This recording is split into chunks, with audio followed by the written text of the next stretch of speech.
Much has been made of the Paris Climate Agreement signed by the leaders of 178 countries in 2016.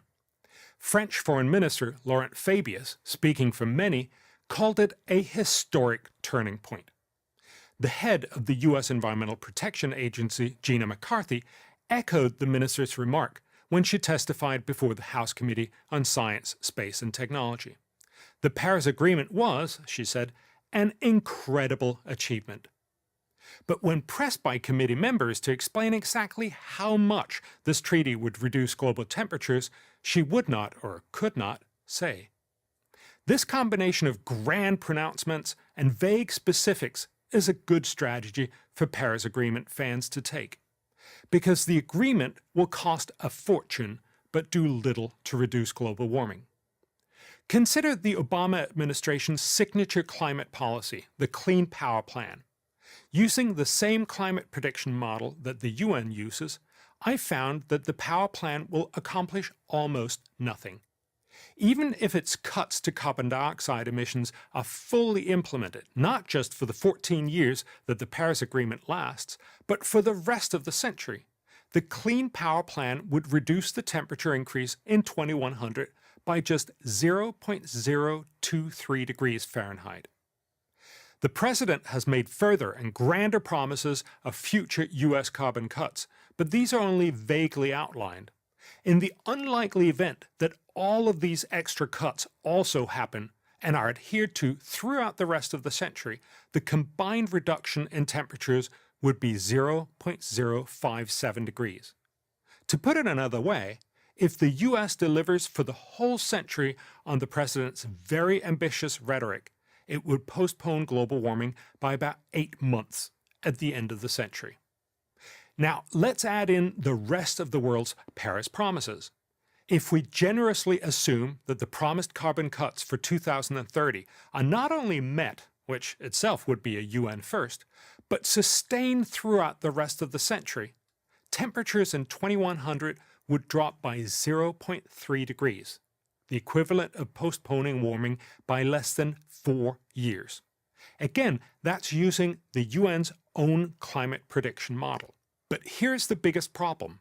These minuscule benefits do not come free. Quite the contrary.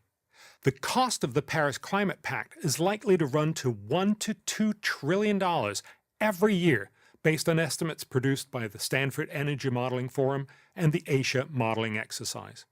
In other words, we will spend at least $100 trillion in order to reduce the temperature by the end of the century by a grand total of 0.3 degree. Some Paris Agreement supporters defend it by claiming that its real impact on temperatures will be much more significant than the UN model predicts. But this requires mental gymnastics and heroic assumptions. The Climate Action Tracker, widely cited by Paris Agreement fans, predict a temperature reduction of 1.6 degrees Fahrenheit by the end of the century. But this prediction is based very heavily on the assumption that even stronger climate policies will be adopted in the future. Actually, 98% of the assumed reductions will come only after 2030, which is what the current Paris Agreement covers. And even such wishful thinking won't achieve anything close to the 2 degrees Celsius reduction that has become the somewhat arbitrary but widely adopted benchmark to avoid the worst effects of global warming.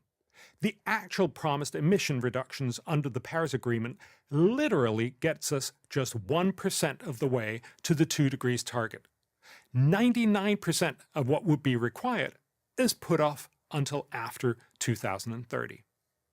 The Paris Agreement is the wrong solution to a real problem.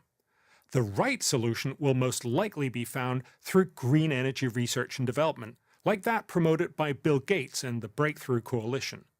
Mr. Gates has announced that private investors are committing $7 billion for clean energy R&D.